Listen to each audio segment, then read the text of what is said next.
इस संबंध में वार्ता दी जा रही है।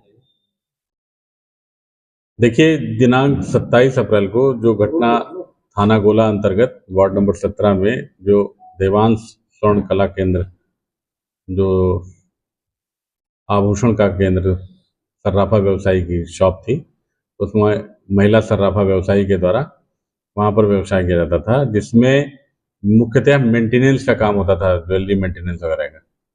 और वहाँ पर दो अज्ञात व्यक्ति जाते हैं और जाने के बाद चांदी की अंगूठी के बहाने कान के झाले की पुड़िया से निकाल करके कान के झाले को पसंद करने की बात कहते हैं। इस बाबत जो है, जब वो महिला उनको आभूषण दिखा रही होती है तो उसी कान के झाले की पुड़िया को लेकर के वो वहाँ से छीन के भाग जाते हैं। भागते समय जो पतला वाला युवक, जो हम लोगों को सीसीटीवी फुटेज में दिख रहा है, वो सबसे पहले आगे आगे जाता है और पीछे से जब मोटा वाला युवक जब जा रहा होता है तो उसी समय उस महिला से उसकी धक्का मुक्की भी होती है। महिला के द्वारा एक अभूतपूर्व कार्य एकदम साहसिक रूप से उसको पकड़ने का किया गया था, परंतु उसे छुड़ा करके वो भाग जाते हैं।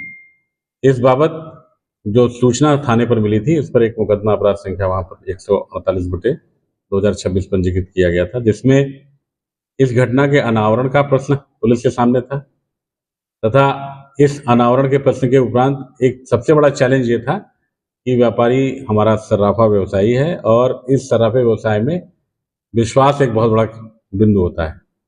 इस विश्वास वाले बिंदु पर पुलिस को अपनी मेहनत से ये साबित करना जरूरी था कि जल्द से जल्द इसका अनावरण हो और अभियुक्तों को निश्चित रूप से पकड़ करके उनको माननीय न्यायालय के समक्ष प्रस्तुत किया जा सके। इस बाबत हमारी जो लगभग 8 टीमें काम कर रही थी, 6+2 सर्विलांस और एसओजी की टीमें मिला करके, तो 6 थाना स्तर की टीमें और 2 सर्विलांस और एसओजी की टीमें काम कर रही थी।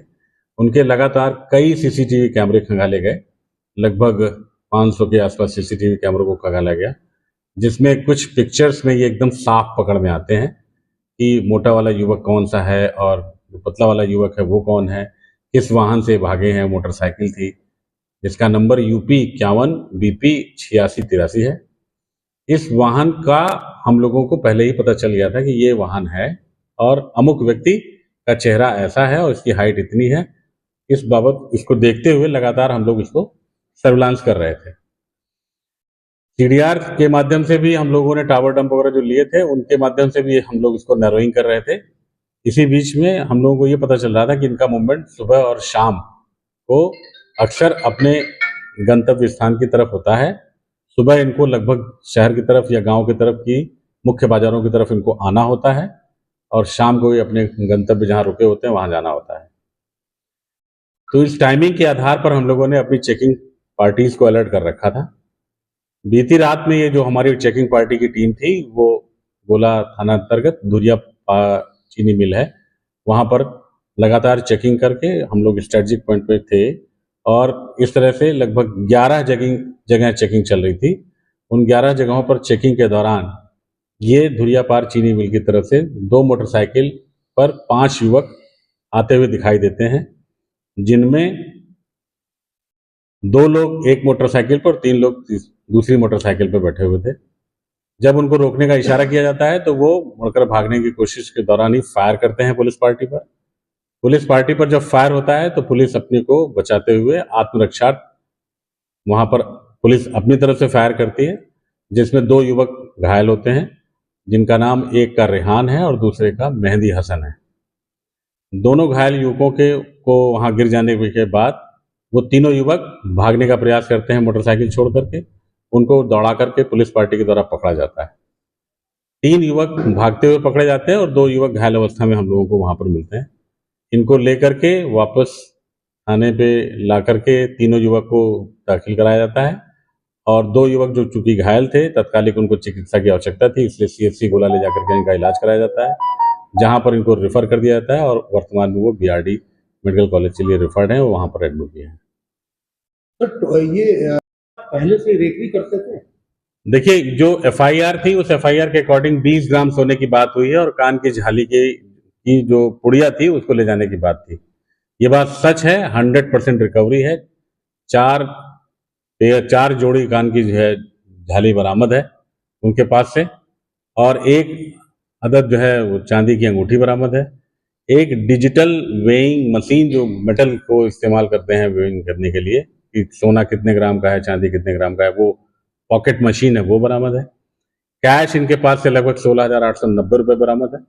मॉर्निंग में आपने मुझसे पूछा था तो उस समय तात्कालिक रूप से हम लोग चूंकि अपनी कार्रवाई में व्यस्त थे तो मैंने आपको लाइट में बता रखा है कि लगभग 15,500 के आसपास उसमें। जब बाद में तफसील से पूरी जानकारी करते हुए चीज़ें करी गई हैं तो कुल जमा इनके पास जो धनराशि बरामद हुई है वो 16,890 रुपये है। प्लस इनके पास 5 मोबाइल बरामद हुए हैं, 2 अदद मोटरसाइकिल जिसमें से वही मोटरसाइकिल जो सीसीटीवी फुटेज में है उसी नंबर की मोटरसाइकिल यूपी 51 BP 8683 है, तथा एक और मोटरसाइकिल जिस पर नंबर प्लेट नहीं है वो बरामद है। जो मोटरसाइकिल बरामद है यूपी 51 BP 8683, वास्तविकता में वह नंबर भी गलत है, उसका 66 नंबर से उसका नंबर निकाला जा रहा है, विवेचना इसके अंतर्गत चल रही है। वर्तमान में ये अभियुक्त सारी विवेचनाधीन प्रक्रियाओं के बाद माननीय न्यायालय के समक्ष प्रस्तुत किए जा रहे हैं। सर ये 5 आरोपी पकड़े गए हैं, 5 आरोपी क्या पांचों एक साथ लूट की घटना का अंजाम था और कहाँ के रहने वाले? जी, बहुत अच्छा सवाल है ये। पहली चीज ये समझिए कि 2 लोग दुकान पर सीसीटीवी में साफ साफ दिखाई दे रहे हैं, चेहरा वही है और जो पकड़े गए हैं उनसे पूरी तरह से मैच करता है और उन्होंने स्वीकार किया है कि हाँ इनके द्वारा जुर्म किया गया है। प्लस इसमें एक व्यक्ति थोड़ी ही दूर पर 50 मीटर आगे एक चाय की दुकान है जहां पर कुछ सामग्री वहां पर मिलती है धूम्रपान वगैरह की, वहां पर था। ये दोनों पहले उसके पास जाते हैं, वो आदमी जो वहां चाय की दुकान से बाहर निकल के इनको इशारा करता हुआ वो आगे बढ़ जाता है और ये दोनों लोग उस दुकान पर महिला व्यवसायी के पास जाते हैं। वहां पर आभूषण को खरीदने की पूरी प्रॉपर प्लानिंग के तहत वहां कार्रवाई करते हैं और एक युवक ऑलरेडी पहले ही मोड़ पर खड़ा होकर के इस बात की रेकी कर रहा होता है और एक अन्य युवक जो पहले से ही वहां पर आगे मोटरसाइकिल पर था वो भी वहां पर इन्वॉल्व होता है। कुल मिला के 5 लोगों के द्वारा यह कृत्य किया गया था, इस वजह से यहाँ पर 5 लोगों की गिरफ्तारी की गई।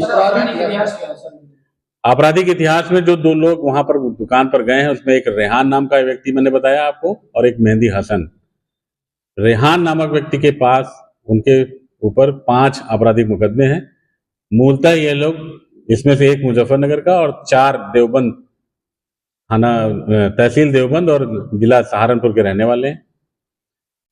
इनके ऊपर जो आपराधिक मुकदमे हैं सहारनपुर के ही मुकदमे हैं और जो मुकदमे हम